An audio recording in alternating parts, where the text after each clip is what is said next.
Hello, everyone. Thank you for joining us this morning. Please just give us a few minutes while we wait for others to join in.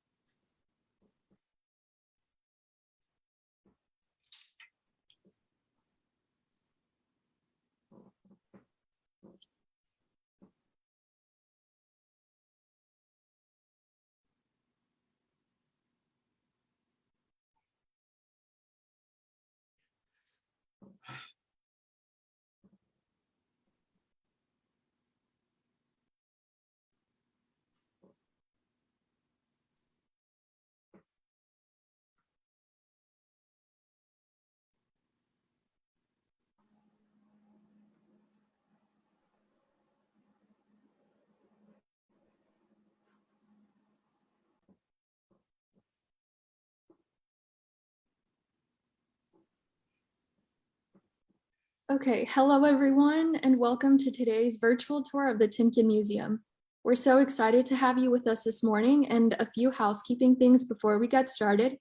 Please keep yourselves muted throughout today's presentation. If you have any questions, please feel free to use the Zoom chat function by clicking the button at the bottom of your screen that says chat in order to type your question. We'd be happy to address any questions or comments at the end of today's tour. If you're joining us over from Facebook Live, welcome to you as well. You can also ask any questions you may have using the comment section on Facebook, and we'll be monitoring those comments and answering those questions at the end of the tour as well. Lastly, this tour is being recorded and streamed live and will be posted to our social media channels once the tour is over. If you'd like to rewatch this tour or other tours put on by the Timken Museum previously, please check out our YouTube or our Facebook pages to find those. Without further ado, I'm so excited to introduce Karen, who will be presenting on iconography in art. Thank you so much for being with us today, and I'll turn things over to you, Karen. Thank you so much, Ilse. For timing purposes, we will end the lecture at 11:45, and then we'll have about 5 minutes to answer any questions, which we do encourage you to do. And you can, as Ilse said, put them in the chat, or we can wait till the end of the lecture. So the theme is iconography, and it sounds like it's pretty ubiquitous in art, particularly we look at the Renaissance and the Baroque. And what is iconography? I am going to read you a definition, but I do want to explain that in art, whether it's art of today, art of the past, art is about form and content. So when we look at a painting, we are looking at the skill the artist possess, the way they reveal something to us, but there's also many times a deeper meaning. Maybe it's political, or maybe it's symbolic. So I'm going to go ahead and read to you a nice little definition of iconography. Iconography is the use of visual images, symbols, or figures to represent complex ideas, subjects, or themes that are important in different cultures. And so each culture has an understanding of iconographic images. And I'm just going to hold up an image that is very familiar to you, and that is of the Buddha. Now, a symbolic or iconographic aspect of the Buddha is that he has elongated ears. And we know that elongated ears represent the fact that the Buddha came from a very wealthy family and often wore intricate earrings. However, when he gave up his wealth and became poor and pious, he no longer had the earrings, so he has empty ears. Sometimes images are symbols are very obvious. The symbols help create this iconographic representation. And the symbols could be something like a white lily. Well, normally we think lily, Virgin Mary, but if you know that, that symbolizes her purity. So some of the symbols are very overt, and some of them are very subtle. In this Pages Christus, which is part of the Timken collection, there are some very subtle reminders of what the artist would like to convey. However, we're not going to talk about it quite yet, because I do want to show you two paintings by the great Jan van Eyck that really represent the use of iconography to create a thematic representation. And then we'll primarily be looking at our Timken collection. So here we have the marriage portrait of Arnolfini. And this is by the great Jan van Eyck. So Jan van Eyck helped develop oil painting. He did not invent the use of oil painting, but his use of glazing and overlaying helped make oil painting such a rich, beautiful medium. He worked with a very realistic touch, so many naturalistic aspects to his work. Many of these Netherlandish artists, which of course Jan van Eyck was Netherlandish. I call it Netherlandish because it is before the bifurcation of Holland and Belgium. Remember, after the Habsburg take over, that region is Catholic, but by about 1607, these are separate countries, and Belgium is Catholic and Holland is Protestant. But at this time, this was a Catholic nation. This is before the Protestant Reformation. So he lived and worked in the city of Bruges. He did travel. He worked for the court, the Burgundian court of Philip the Good. And so it was the Duke of Burgundy and the Duke of Burgundy, excuse me. So he worked for the French court. This is a marriage portrait. The Arnolfini portrait was commissioned by Arnolfini to celebrate his marriage. And he was an Italian living in Bruges. He was a merchant, and he is of the upper bourgeois. How do we know that? Well, look at the clothing and its representation. It's very ornate. He has a very tightly woven hat. She has an elaborate costume. In fact, it is so elaborate that a maid, for example, or a helper would have to really lift the dress. So this is a marriage portrait filled with symbolism. So think about this. Symbolism are like each individual symbol that create an iconographic representation. So let's talk about the first symbolic or metaphorical or allegorical reference. Those words all relate, and that is the dog. And the dog relates to fidelity. When you think about it, I'm old enough to remember in the old days, they used to call dogs Fido, a name, Spot, Fido. Well, Fido comes from the word fidelity. Fidelity is the marriage, meaning sanctity of marriage, fidelity. Now you can see these clogs. This is very common to an upper bourgeois family. They would take off their street shoes and put on the clogs so that the floors would not become dirty. Now we have a candle up here, one flaming candle, and that could represent the first night of marriage, or it could represent that God is present, either one. We have a little finial here with a carving of Saint Margaret. Saint Margaret was a patron saint of childbirth. Now, it has been suggested that his wife is with child. She is not. She is holding the extra fabric, which does indicate that she hopes to be pregnant, but at this point she is not. The oranges, a very good representation, iconographic representation, symbolic representation of wealth. Because at that time, in the early 15th century, oranges came primarily from India, then eventually Spain. And so this would be someone who had enough wealth to be able to have this luxury food item. Another thing we have here are the passions, scenes from the life of Christ carved here. And then we have this amazing mirror. This mirror was so amazing that 200 years hence, from this time, in the 17th century, Diego Velázquez, the great Spanish Baroque painter, was so intrigued by this Jan van Eyck painting that he too used it in his great Las Meninas. Here it says above, Jan van Eyck was here, basically, and he may be one of the witnesses in this round mirror. So we have another person here, and perhaps Jan van Eyck, and he's witnessing this marriage. The thing that's really interesting about this painting is, in some ways, the space feels very full and large because of all the details, but in reality, this is a very shallow space. And it's when we get to his successor, Petrus Christus, in our very own Timken painting, that we see the development of single point perspective. So let's just recap that there is a thematic iconographic representation throughout this painting. There are many symbols that have allegorical references. So it's a marriage portrait of the upper class person. And lastly, I just want to make one comment.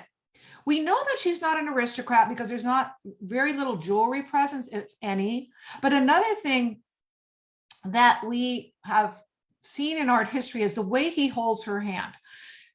In some instances, he holds with the left hand, and that would indicate perhaps she's of a lower social status. That is not the case. This woman who he marries is of the same class. So sometimes even the holding of the hands has an allegorical meaning. Now, we're going to go on to another magnificent Jan van Eyck, one of my most favorite paintings of all of the Netherlandish period, if not all of art history, Madonna of Chancellor Roland.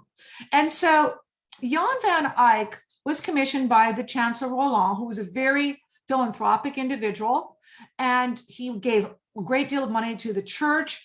And he was from Autun, A-U-T-U-N, in France, and I believe the Burgundian region. And that is, of course, where Jan van Eyck did a lot of work. And so the Chancellor commissions this painting to hang in the church, and it is so filled with symbolic and allegorical references. Well, first of all, let's look at the space. This space is what we call a loggia and or a portico, in the sense that it has arches and it's an enclosed space. These Netherlandish artists were very interested in light sources. So we have it from the main portico and also here from the side, from the stained glass window. So light fills this sacred space.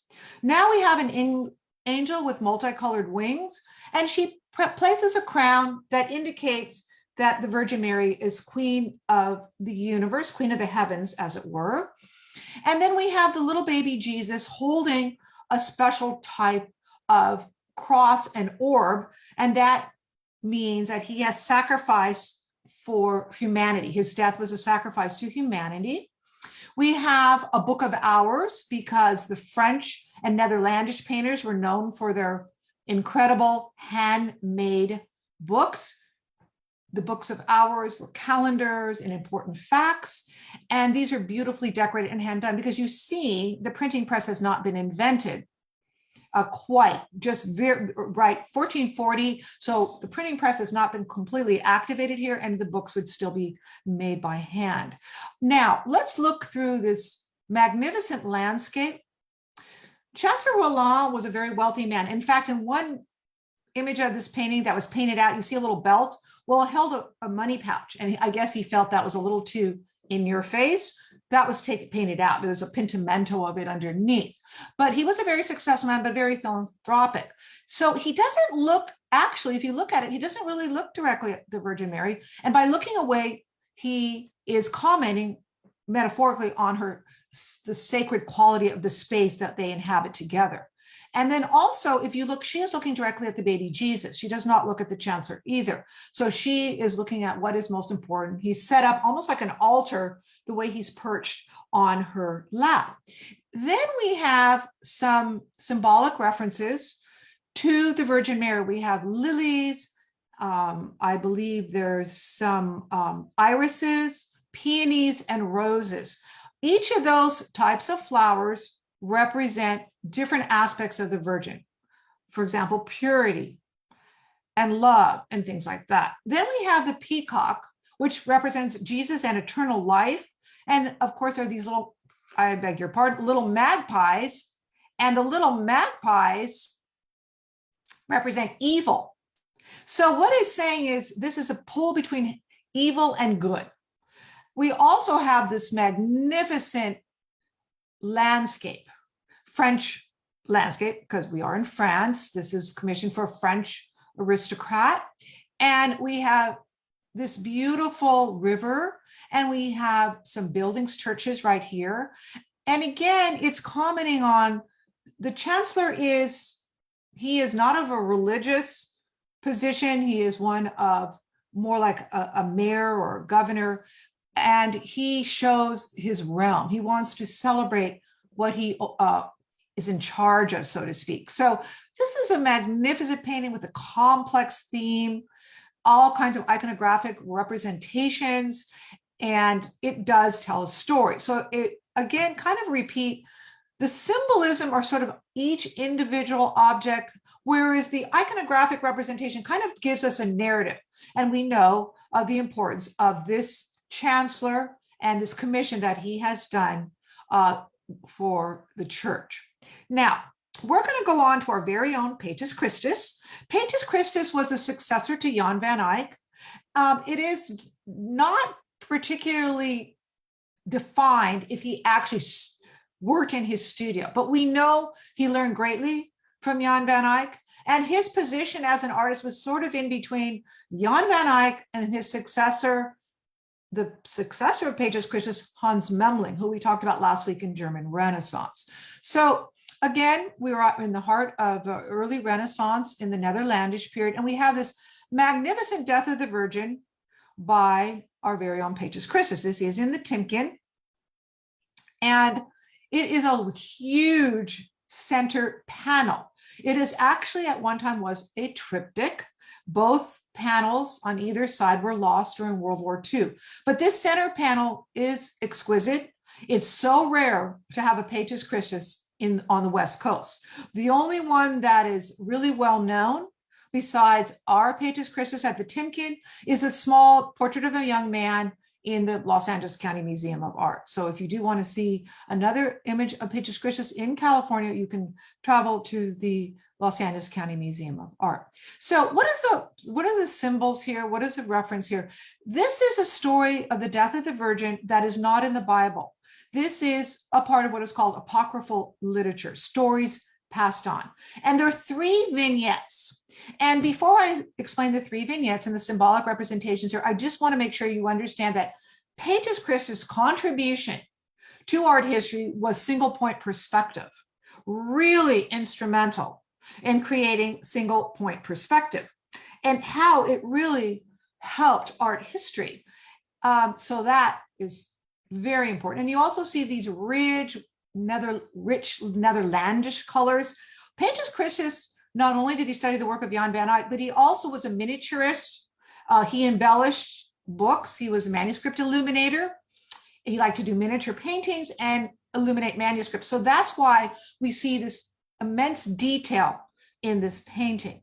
Now, there are 3 separate occurrences in the life of the Virgin. And the way he paints this, it kind of goes in a circular motion. So we have these prophets here, apostles who come to honor and weep and mourn for the death of the Virgin. You can see this man with his red eyes and holding a book, religious text.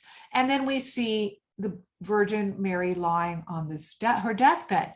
So let's look at the symbolic or metaphorical representations. We have her soul is lit by a candle. So in art history, particularly in the Renaissance and the Baroque, we know that candles can symbolize eternal life, spirituality, also sometimes purity.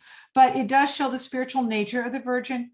And also we have this segment here that is actually, now this is not so allegorical or metaphorical. It's pretty straightforward. We see the image of the Virgin Mary ascending to God, who hovers with angels with a cloth that is almost ready to surround her.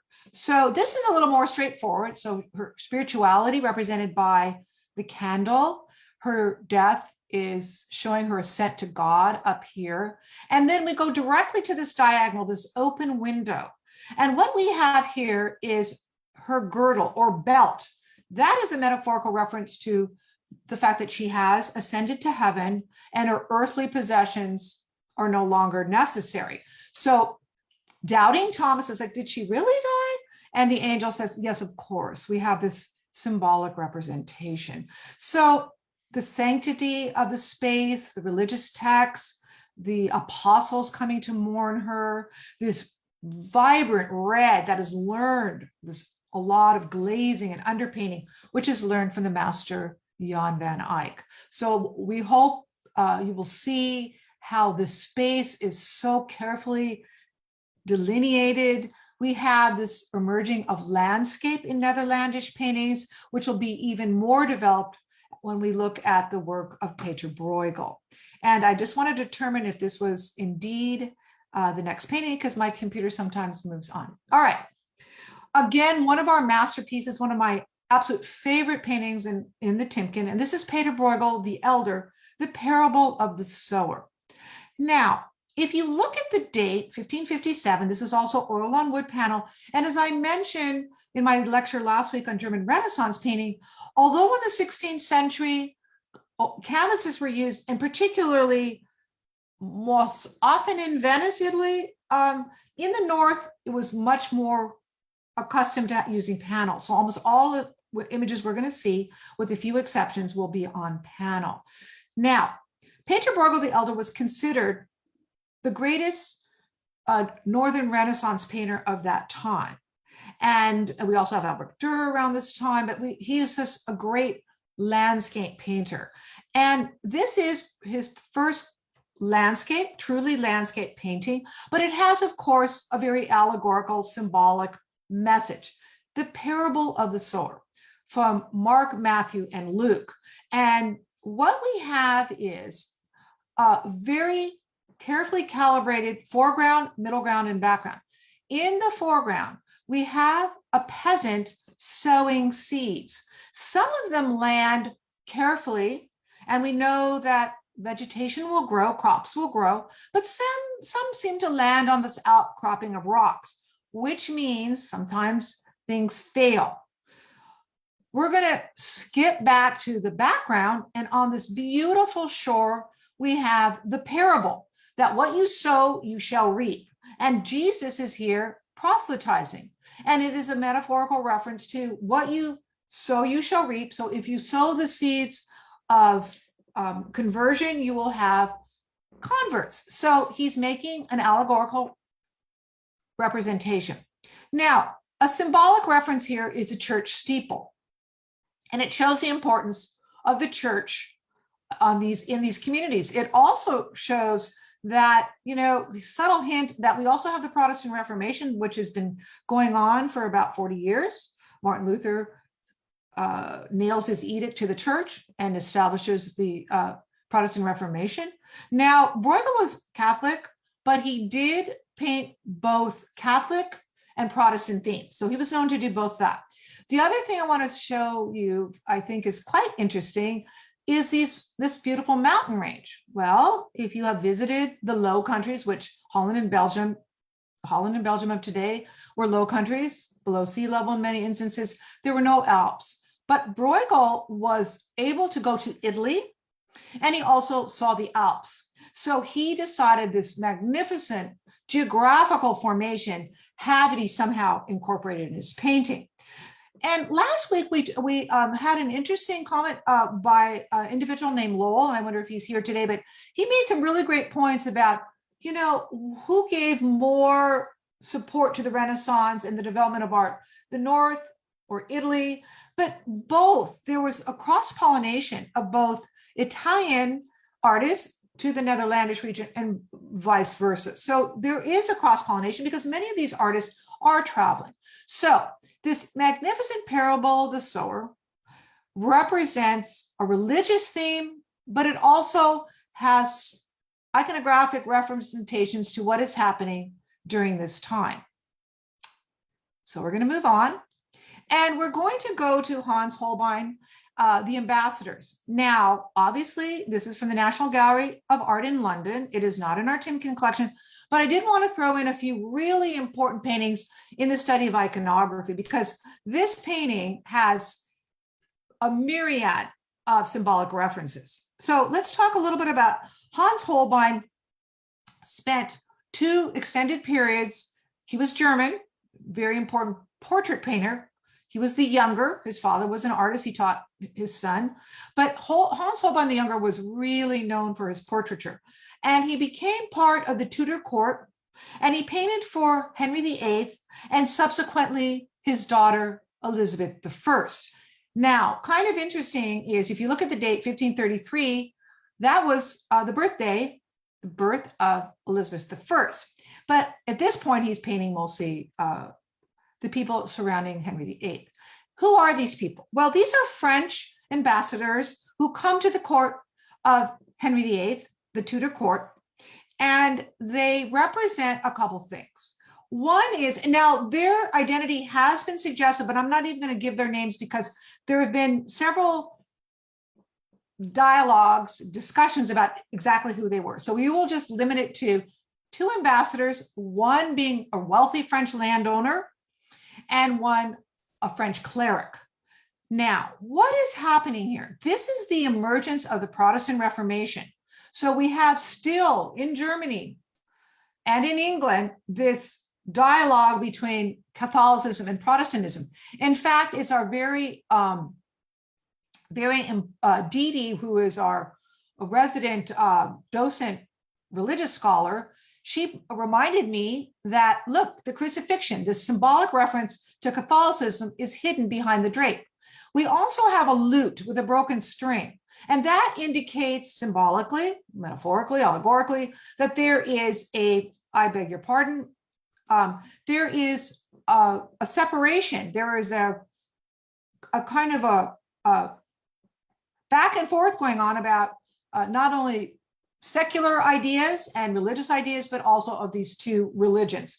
Now, we have a text open in German, and it is translated by Martin Luther. So again, it shows the influence of the emerging Reformation. We have what's called the Ambassador's Globe that shows terrestrial navigation and mapping.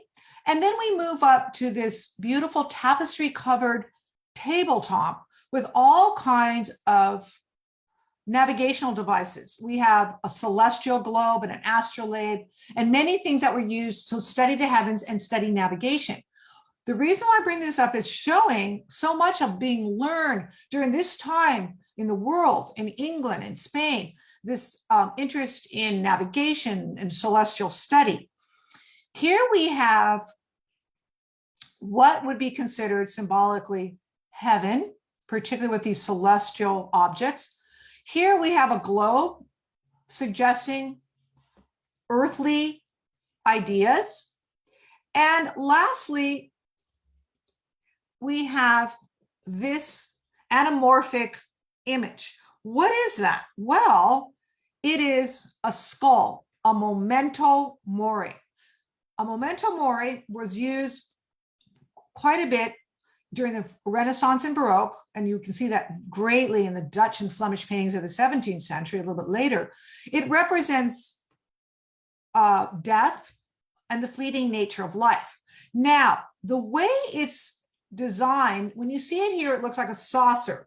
But if you were to see it in different angles, you would see that it's a full skull. Why does he use this anamorphic representation? And that is because he wants to show his skill. And it's a subtle reference to death. So again, this portrait, double portrait, one of the greatest double portraits ever created, is infused with all kinds of symbolic references. And it talks so much about thematically what is happening in the world with the Protestant Reformation, what is happening with religious issues in England at that time, what is happening with navigation and exploration. So it really is just filled with all kinds of subtle, maybe not so subtle references. Okay, we're going to go on to one of my, also another favorite is our own Peter Claus. So Peter Claus was from Haarlem, about an hour and a half outside of Amsterdam. He was considered the greatest still life painter of that region of this time. He also had a little bit of a competitor in Willem Claus Heda, no relation, but they were sort of rivals. And what do we have here? We have what's called a vanitas. Now, a vanitas is a symbolic work of art that more or less tells us that earthly possessions are never as important as our heavenly realm and our being good on earth to ascend to heaven. So there's all these slight, subtle and not so subtle objects in these paintings. Now, I will tell you, this is a beautiful, more monochromatic still life painting from the Dutch Baroque. If you look at the date, 1627, the age of exploration, because Holland was a great place of exploration, especially Amsterdam and the surrounding areas, their military was strong, their economy was strong, they had a middle class, and this painting would be more for the middle class. It would not be painted for the aristocracy. You can see that in the everyday objects, and it isn't obviously painted for the church because this is a Protestant country. 20 years earlier, it became, 19 to 20 years earlier, it became a Protestant nation, left the Habsburgs behind. So let's talk about these special objects, but I did want to say that the date indicates that Holland has not quite really developed its intense contacts with other countries and the Far East. They did, but it's after 1650 when we see more ubiquitous use of really refined objects from Asia, from other parts of Europe. This is more reminiscent of objects you would find in a Dutch household in the early part of the 17th century. But let's talk about these memento mori and these vanitas paintings. The memento mori is the object, the vanitas is kind of the category of still life painting. So we have this beautiful Venetian glass because yes, Venice, trading with Venice was well established, well before extending out to other countries and other regions. This is Venetian glass, but it has a beer line, half empty, half full, and that is a symbolic representation of the ephemeral nature of life. Our life is half over, and that was about true for this wonderful Peter Klaus. And another thing is we have the brazier of dying embers, and that would be used to light the pipes for tobacco. So here's a tobacco container, here's tobacco pipes, and here's something that would light the tobacco. This still life painting actually incorporates what's called a breakfast scene, which is the fish and the beer, and a smoker's requisite, which would mean objects used for smoking, and he combined it together. Now, the fish, the dying fish, represent death and mortality because these artists were always thinking about these things. You know, we had plagues, we had people, not always, but sometimes died early. And so these artists are always thinking about that. And also, again, we want form and content in our paintings. And these artists understood that. Also, you can see the use of light. These Dutch and Flemish artists were captivated by the use of light, the meaning of light, its spiritual nature, its beauty. You can even see a amazing reflection in this pewter lid of this earthenware jar. The other thing these artists were grappling with is the use of optical devices, because around this time, von Leeuwenhoek, the Dutch scientist, invents the microscope. So it is thought that many of these artists were interested in optical devices in the creation of their paintings and to study objects in detail. We're going to move on to another great still life painter, and I will tell you that this is in the Rijksmuseum, the great Dutch museum in Amsterdam. But again, I want to show you a kind of different, more elaborate representation, what's called a pronkstilieven. Pronk is a still life, but a pronkstilieven in Dutch represents more elaborate use of objects. Remember I mentioned after 1650. So Wilhelm Kalf, who worked primarily in Amsterdam, and many of his paintings were bought by the Russians. So I remember seeing a lot of his work in the Hermitage, really quite remarkable. After 1650, you see more elaborate use of gold and elaborate objects from other places. But it's also, again, making an allegorical or iconographic reference to aspects of life. One of the most, again, ubiquitous objects in a Dutch still life would be a watch, or the memento mori of a skull, momentum of death. So a watch represents very symbolically the fleeting nature of life and time. And then we have oranges and lemons. Sometimes in the Catholic version, I will show you with our beautiful Zebron painting, they represent everlasting life, but it also represents in the Dutch household this use of expensive fruit that comes from other places. It shows that this household had money, unlike the very simple, everyday, more middle class households, breakfast table. Look, it's even very plain. Look how elaborate this is. A beautiful Chinese porcelain bowl tipped over. Of course, it comes from a remote place. And then we have this exquisite silver ewer, and it's embellished with this bas relief of monsters kind of lurking. And then we have a rummer, which is a glass that has little spikes, because the Dutch were interested in moderation, in temperance. And so if you had a big glass, if you had the little spikes, it would kind of slow down the drinking. And also it's held by this very elaborate gold holder. So in this case, and then of course we have this beautiful chiaroscuro, the light source that falls on the silver ewer, which is embellished with fanciful figures. And again, the light falls on this gold, and we have a lovely shadow here. And again, the chiaroscuro on the fruit. And so we have a representation not only of a wealthy person's objects and showing that a person's obtaining of beautiful objects, but we also know that life is fleeting. We're going to go on to another painting in the Timken, and this is our own Jacob van Ruysdael. And Van Ruysdael was one of the greatest landscape painters of the Dutch Baroque. You have to understand that this is basically a landscape for landscape's sake. And it was the Dutch, beginning with even Peter Bruegel a little earlier, even though he has a religious theme in his painting, it's the Dutch who really developed the idea of landscape painting. But you have to also remember that the Italians were incorporating landscape. And we look at the early works of the Venetian Renaissance. If we look at the Bellini family and in Giorgione, in the early part of the Italian Venetian Renaissance, I shouldn't say Italian Venetian, that's oxymoronic, Venetian Renaissance, you will see the use of landscape. And by 1501, even Leonardo was incorporating landscape. You saw 15th century Jan van Eyck incorporating and Peter Christus. But this is basically kind of landscape for landscape's sake. And what is it? I mentioned Haarlem, where our Peter Klaus is from. And Haarlem, again, was a very successful, economically strong city. And so many of the middle-class merchants would commission these paintings for their home for private use. Now, Haarlem was also used and known for its linen preparation, linen bleaching.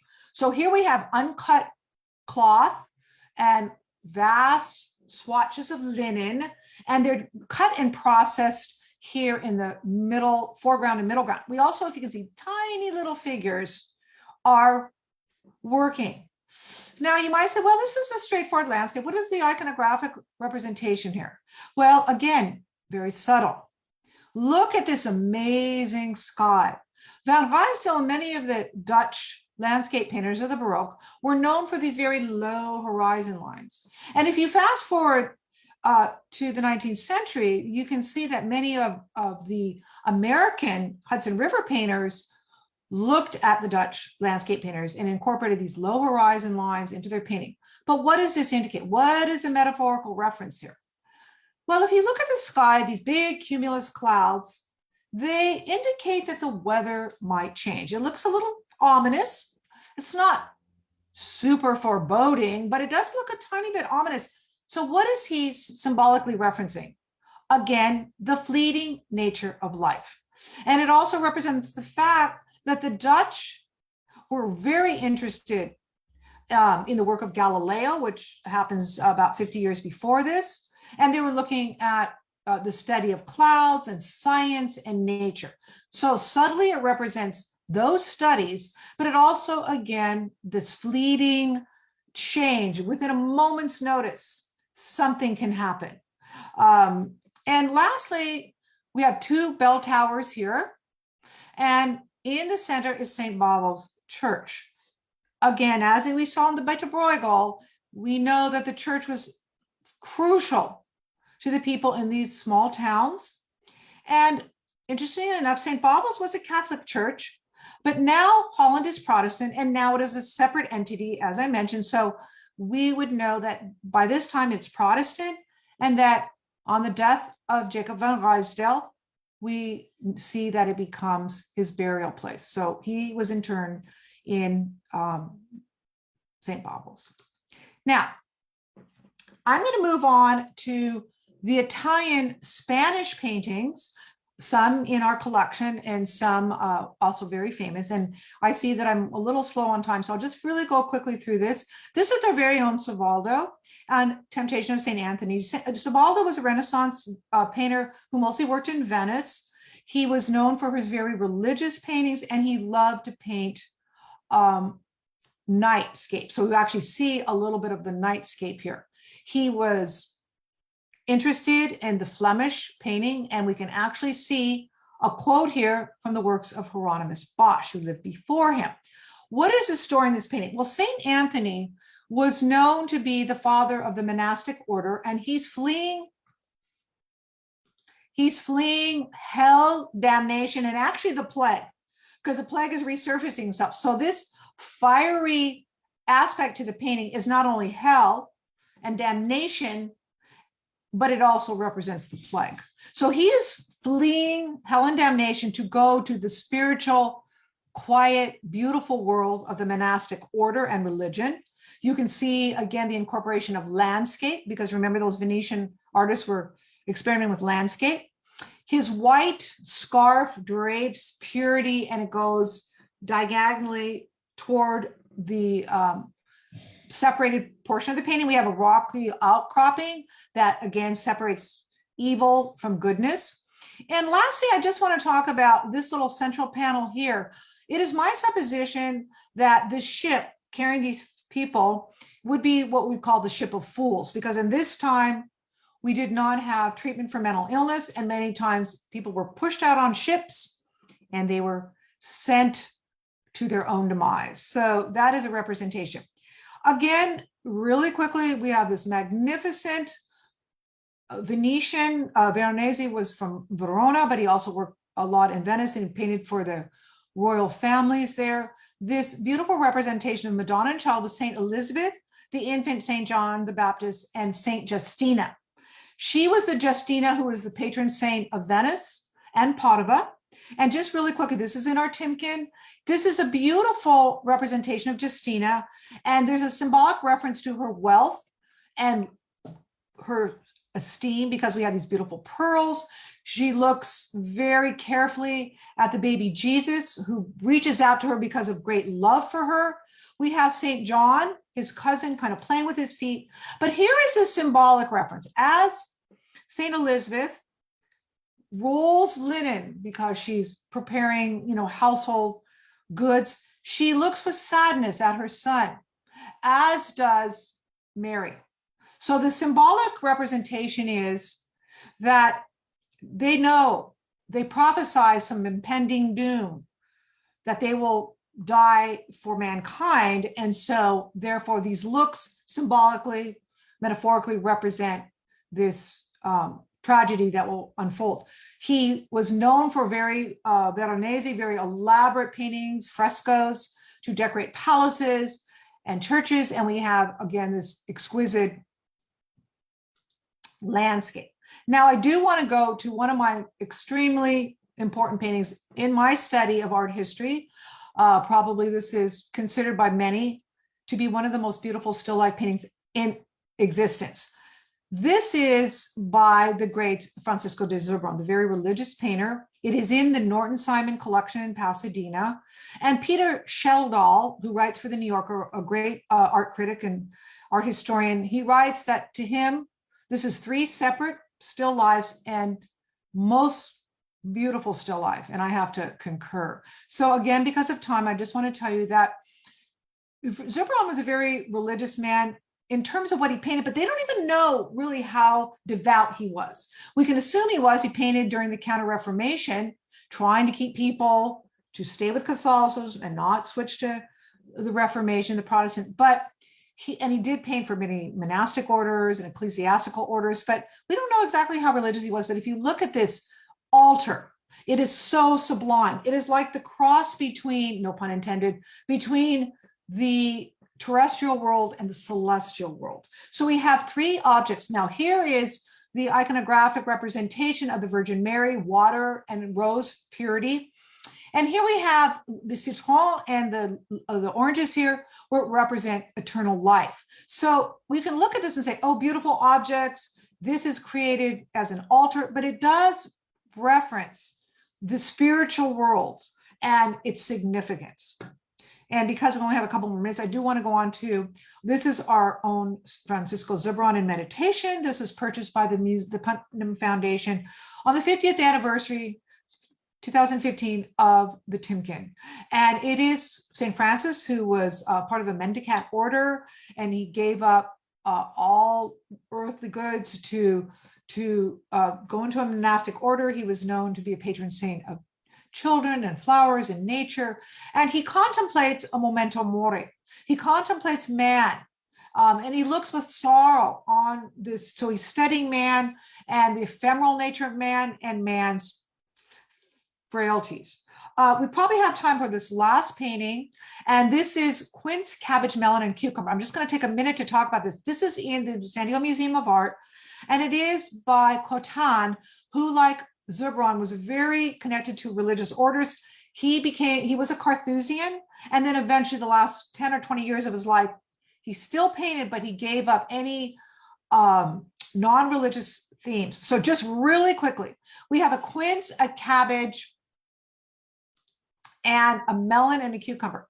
They're cantilevered over what looks like an altar. We have the use of tenebrism, and tenebrism was, of course, really extension of chiaroscuro, the use of light against a very inky background. And then we have these hanging objects. Well, metaphorically, it represents perhaps storage of fragile food objects, because if you hang them, they'll last longer. There was no refrigeration. Second, this curved melon suggests the Archimedes hyperbola, which is a mathematical study treatise. And remember, this painting at this time was done more for the aristocracy. And lastly, it also relates to celestial studies. In 1609, Galileo invents a telescope, but before that, the Spanish were greatly interested in celestial navigation. So again, this is an altar between the real and the spiritual world. It is filled with symbolic representations because, of course, it's a Catholic theme. And as we look at it, we really do see what we think is an altar. I will stop there because I know I've gone over a little bit of time, and perhaps Ilse can direct our questions if there are questions. Yes, thank you so much, Karen, for another wonderful presentation. And we will be waiting for comments or questions now.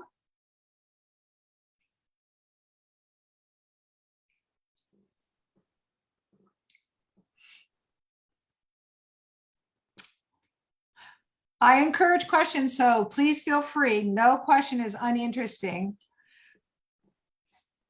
I just want to comment. I think this Khotan painting is so interesting. I didn't know anything about Khotan or Surbaran, and it seems like this one, Khotan's, is like more futuristic. Is that right? And even though they're both spiritual and terrestrial, this one just seems so much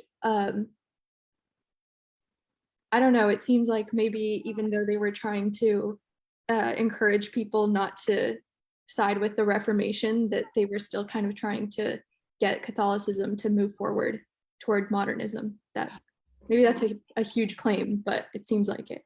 And I think that's a really good point, because as I mentioned earlier, they become aware of the interest in the celestial world, in planetary exploration and star navigation and that sort of thing. So it's only a few short years after this was painted that Galileo invents Mars. Well, he wasn't Spanish, of course, but the Spanish were very connected to this exploration.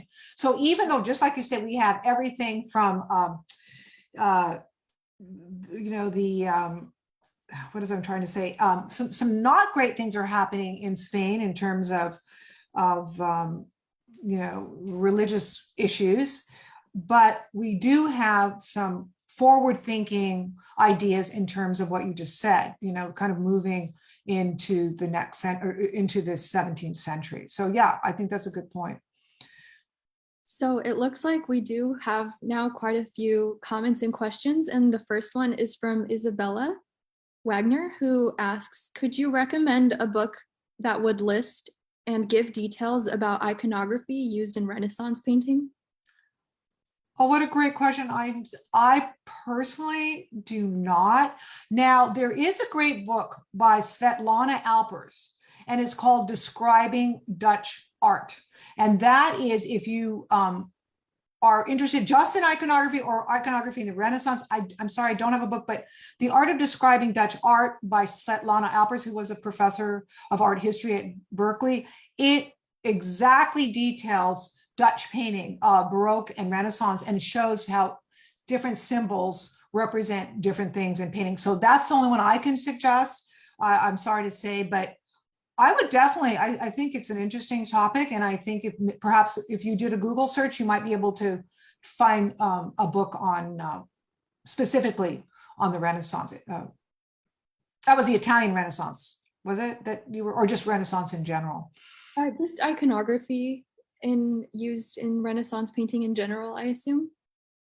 Yeah, I think you'd have to Google that. But again, if you're interested in more of the Baroque, that Svetlana Alpers has been very useful to me in some of my studies. I see Isabella says she is a painter interested in using iconography. So that's a wonderful reference. Oh, that's great. Good for you. Good for you. Form and content in contemporary art. Now we have a question from Facebook asking, what is the most powerful symbol? I guess your opinion. Oh, that's wonderful. What a good question. Well, the memento mori of the skull, it's not my favorite because it's so in your face, right? It's so in your face. But because I love flowers so much, I think flowers are like some of the most beautiful things in the world. And I love the idea that flowers can represent like purity and love. And, the early Renaissance, they attributed different qualities to flowers. So for example, the sunflower represents longevity, for example. And as I mentioned, the lily, spirituality, and as the purity of the Virgin. So I guess my favorite ones are use of flowers, but the ones that are really prominent, skull, watch, also shattered glasses. In Dutch painting, in the Baroque, you see a lot of shattered crystal, and that references intemperate behavior. Open bivalves, like an open oyster, sometimes reference sexuality. So there's so many different themes associated with this. But for me personally, flowers. I guess I'll answer that. Now, Norma Ferrara asks, where is the spiritual references in the Khotan? So I assume this painting. Oh, okay, very good, very good. So first of all, just look at this, the tenebras and the setup of an altar. So the spiritual nature of this is actually the altar here. And the fact that he was of a devoutly religious man, but he was not a Carthusian, in a Carthusian monastery at this time. So this is not as overtly religious. And that is a really good point, because it's mostly the structure of the painting, the use of an altar between the spiritual, just sort of like the Zircon, the spiritual realm and the everyday realm. So this is more of a scientific commentary, because, for example, hanging shows how refrigeration did not exist. We preserve food. I mentioned the hyperbola, Archimedes' hyperbola. That has nothing to do with religion. That's all mathematical theory. And of course, celestial navigation, again, a scientific reference. So it's a good comment that you bring that up, because it is less religious and more everyday in a sense, even though this is not an everyday painting. It's magnificent. Let me just show you one painting that we didn't get to, like this by Zircon, and a little bit is cut out, but this is, the Lamb of God. This is completely religious in its, the spring lamb, Jesus dies for our sins. This is all extremely religious. And if you go back to this painting, it is more religious as a still life. This is actually very much about the Holy Trinity and the Virgin Mary. I forgot to mention that. Some people think that is the Holy Trinity shown, and others think it is just 3 references to the Virgin Mary. So this one is less religious, but that's a good question. Okay, so the next comment is from Facebook. Somebody says, I noted in the marriage painting the large bed, which wasn't mentioned. Let me see. So the Arnolfini portrait, I can go back to that if you want, if the question is related. Yes. Is it the? Here we go. Oh no, that's the Christus, Petrus Christus. Oh, it's the Petrus Christus, not the Jan van Eyck. I assume. Let's see. Perhaps the question will help me look at which painting. Is the question mentioned at this point? There is no painting mentioned, but I think, is that the only painting with a bed? No, there's 2. There's this, and then of course, as our Petrus Christus has the deathbed of the Virgin. Mm-hmm. I said the marriage painting, the marriage. Oh, painting. let's go back. Let's go back. Here we go. And the question about the bed, just mentioning that the bed wasn't mentioned in the description, maybe. Oh yes, well, let's talk about the bed for just a second. This is the back of a chair, and I think I mentioned Saint Margaret, the patron saint of childbearing. Now these beds were very interesting because look how foreshortened they are, and they actually have these canopies. Well, that, from my understanding, relates to a deathbed because they're almost like coffins. So beds were often seen as almost like a sarcophagus. So there is a very unfortunate connection from these beds with these canopies for actually your deathbed. And I knew that from looking when I was at the Rubens house in Antwerp, the House of Rubens. I looked at the beds there, and there was an understanding that these foreshortened beds, first of all, these people weren't that tall, but second of all, these beds were like your coffin, your deathbed. So even though it's a marriage bed and hope to produce children and all the beauty of marriage, but there's also this underlying idea that the deathbed. And you think about, we use that term deathbed.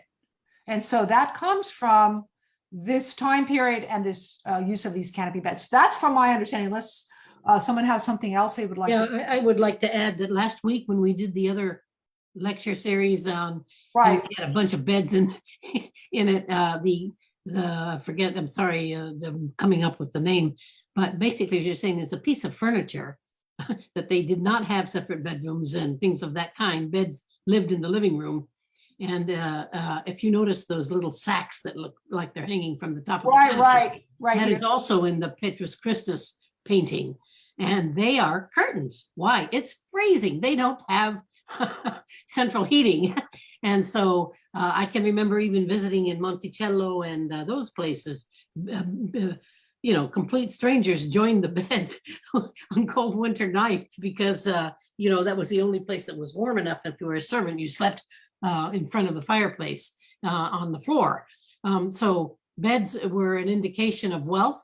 And in this case, I think obviously the marriage theme related and all of that. But I think beds in portraiture and in paintings of this time were very regular features. I wouldn't overstress it, is what I guess I'm saying. And notice the curtains are collected; they're not open. That means nobody's in the bed.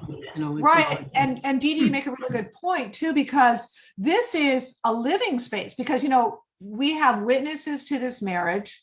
And so the bed is, as you mentioned earlier, just kind of incorporated into actually a reception. This is a reception. This is not, like you say, I think you mentioned that it's not exactly a bedroom. This is an open space where people would receive others, because we can see that in the witnesses right here are witnessing from here this marriage, the symbolic marriage of these two people. But Would you agree with the idea of the deathbed? Because some studies I did say that because of, longevity wasn't a great thing, that often these beds were seen as kind of coffins. Yeah, I saw that bed in Ruben's house in Amsterdam too. And at that time, the docent in there was saying, if you notice, they're very short. As you were saying, they were little people compared to us, but also there was so much asthma and lung disease that they literally fell asleep sitting up in these beds. Very good point. Very good point. They didn't stretch out the way we do quite so much. Right. And, it's funny because I hope you appreciate the fact that I did remember this iconographic mention of Definitely, yes. because that is really important to this painting. And but again, this one, as we talked about last week, there's so many symbolic representations. And in these, especially these Arnold Feeney, these Jan van Eyck paintings, are just rife with symbolic objects. Do we have any more? Yeah, we have one more question. And just before I mention it, Jan recommends Hall's Iconographia handbook for Isabella. Oh, very good. Thank you. And who's the author? Hall's is the author? That's what it looks like. Hall. Right, because he wrote a lot about, I've used some of his books for just definitions of art history and symbols. And I think it's people and symbols in art history. That's another good one. Okay. Oh, James Hall. Okay. So the last question is from Raphael Reese, who asks symbology as a tool to read an image is another way of interpreting the context of the canvases. Oh, yes. I think if I understood correctly, because if we look just at the surface, we see this beautiful landscape and this loggia and, two people. But for example, Jan van Eyck in this time period, this in the Renaissance, symbolic references were really what it's about. It's not so much about, sometimes when we get outside of religious themes, like just still lives for still lives, but again, there's always a symbolic reference. And even, here, this one is just, I use this Madonna of Chancellor Roland because there's every aspect of this is symbolic. Every aspect of it. There's a whole iconographic theme of the importance of spirituality, and that this person, Roland, the chancellor, had the money to have this great Jan van Eyck paint this painting. But I think I'm going a little bit away from the question, but the question basically is, yes, symbolism is really what these paintings are about. They found it essential to the creation of artwork, essential. The deeper meaning, the spiritual meaning was bar none most important. And then sometimes, of course, they would show their talents. That was part of it too. Of course, they wanted more commissions, but there are so many important aspects of this painting that convey spirituality here. We could go on, but yeah. And even today too, artists look for content. Absolutely. Symbolism is always important in art, and it's a really quite simple starting point for artists to express their aesthetic talent. So that's it for today. Thank you for joining us, everybody. And thank you again, Karen, for such a marvelous presentation. And we'll see everybody next week. Yeah, thank you all for joining us. Thank you very much. Thank you. Bye-bye all.